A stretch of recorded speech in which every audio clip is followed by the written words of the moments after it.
Il y a donc une question numéro 16 qui porte sur les services civiques et sur la proposition de nouvelles missions, et c'est Émilie Capel qui va rapporter. Alors, donc, proposition de nouvelles missions de service civique. En 2015, la ville a décidé de s'engager dans l'accueil de volontaires en service civique.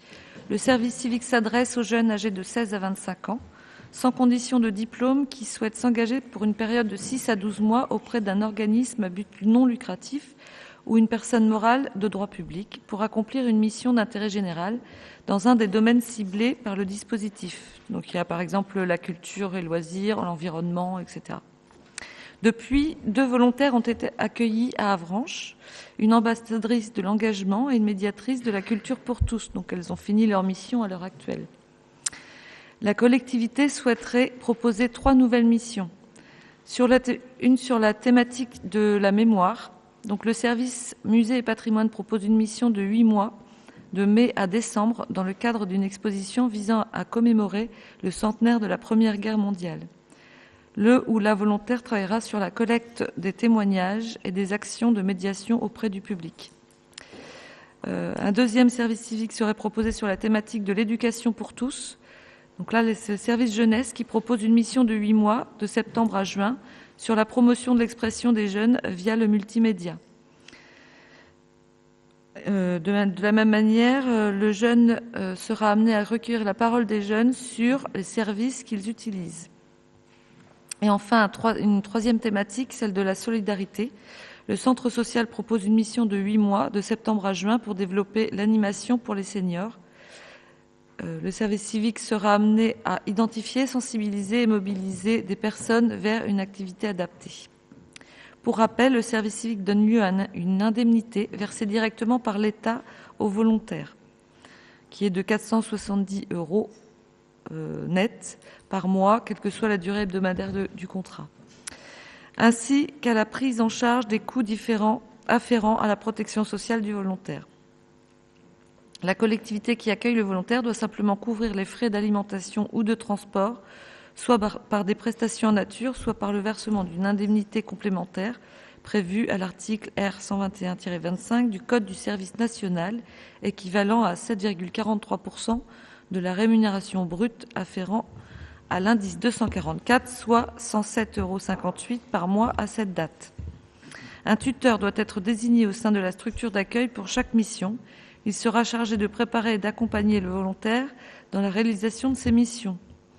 Donc, après avis favorable de la Commission des finances, il est proposé au Conseil municipal d'autoriser le maire à demander une modification de l'agrément nécessaire auprès de la direction départementale interministérielle chargée de la cohésion sociale, et d'autoriser le maire à signer les contrats d'engagement de service civique avec les volontaires et les conventions de mise à disposition auprès d'éventuelles personnes morales. Merci Émilie. Est-ce qu'il y a des besoins de précision ? Bon, on est tous conscients que le service civique est une bonne et juste chose et que ça permet dans beaucoup de situations d'offrir à des jeunes une confrontation avec le milieu du travail d'une manière assez différente et sur des missions clairement définies pour eux. Monsieur Morazin. Comme nous pouvons le voir, les indemnités qui vont avec sont quand même très faibles. Est-ce que la ville d'Avranches ne pourrait pas réfléchir à leur accorder un pass ou quelque chose au niveau de la culture ou le cinéma ou je ne sais quel, enfin les aider Non, c'est une bonne proposition. On pourrait peut-être faire une...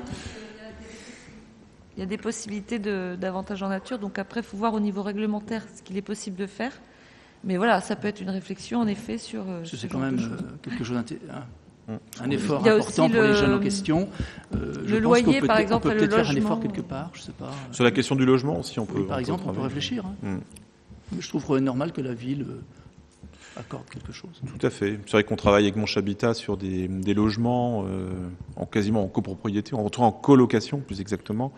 On pense aux externes de l'hôpital, on pense aux BTS, on pense à ces populations qui en effet ont très peu d'argent à investir dans un loyer.